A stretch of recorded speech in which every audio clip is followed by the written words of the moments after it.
Selamat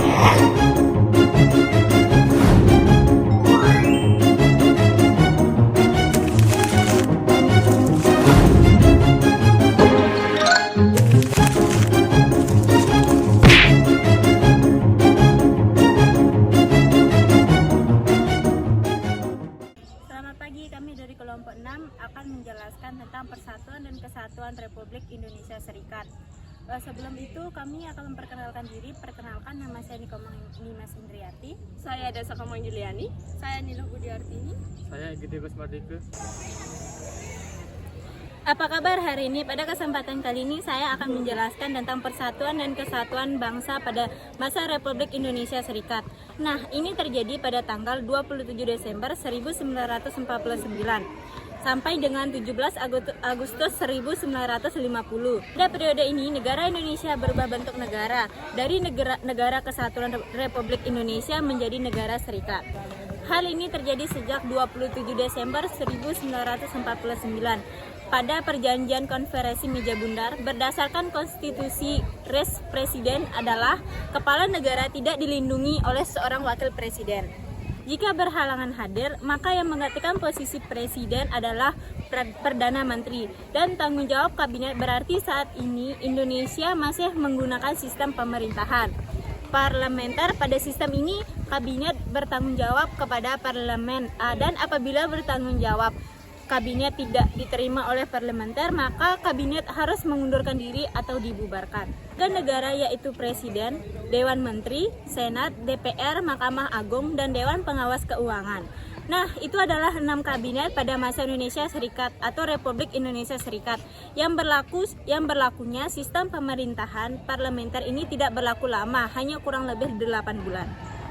Kemudian RIS dibubarkan dan kembalilah Indonesia dengan bentuk negara kesatuan pada masa RIS. Ini pemberontakan yang terjadi adalah pemberontakan APARA atau Angkatan Perang Ratu Adil.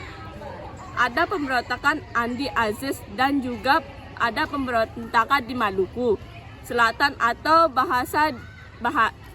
biasa disingkat dengan RMS. Pemberontakan APARA dipimpin oleh Raymond Warsteling, seorang bekas tentara penyihir Belanda, di mana penerima ini berarti tentara kerja Hindia Belanda, memiliki tujuan mempertahankan negara-negara federal dan meminta permintaan mengikuti aparat sebagian tentara pemerintah.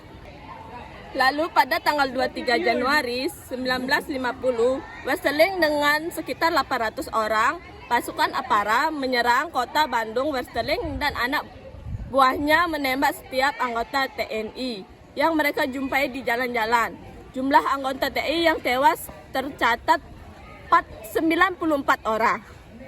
Lalu ada pemberontakan Andi Aziz pada tanggal 5 April 1950 di Makassar terjadi.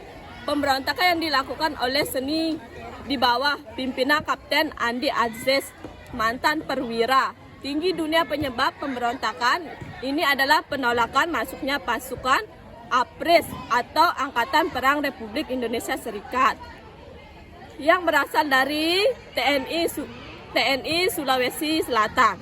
Pemberontakan Andi Aziz diawali dengan kegiatan pasukan APRIS dengan kekuatan seni yang sering melakukan provokasi dan konflik dengan pasukan artis atau TNI. Mereka melakukan tindakan kekerasan terhadap penduduk yang tinggal di dekat markas dunia dan juga anggota APRIS atau TNI.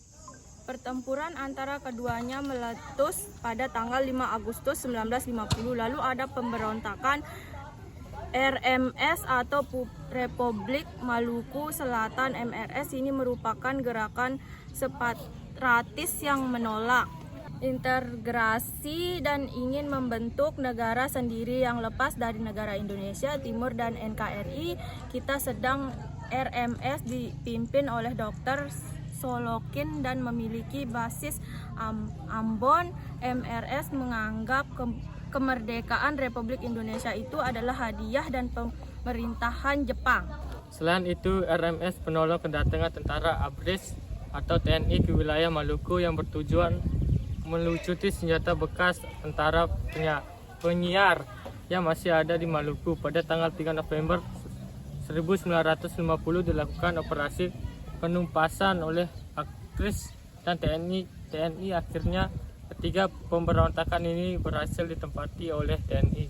Berdasarkan uraian tersebut, kita bisa simpulkan bahwa sejak tanggal 27 Desember 1949, berdasarkan perjanjian konferensi Meja Bundar, Negara Kesatuan Republik Indonesia berubah bentuk menjadi negara serikat atau RIS atau Republik Indonesia Serikat. Berdasarkan konstitusi, presiden adalah kepala negara, adapun tanggung jawab pemerintah sepenuhnya itu berada di tangan Perdana Menteri dan para menteri kabinet. Mohon maaf jika ada salah kata, kami ucapkan Terima kasih.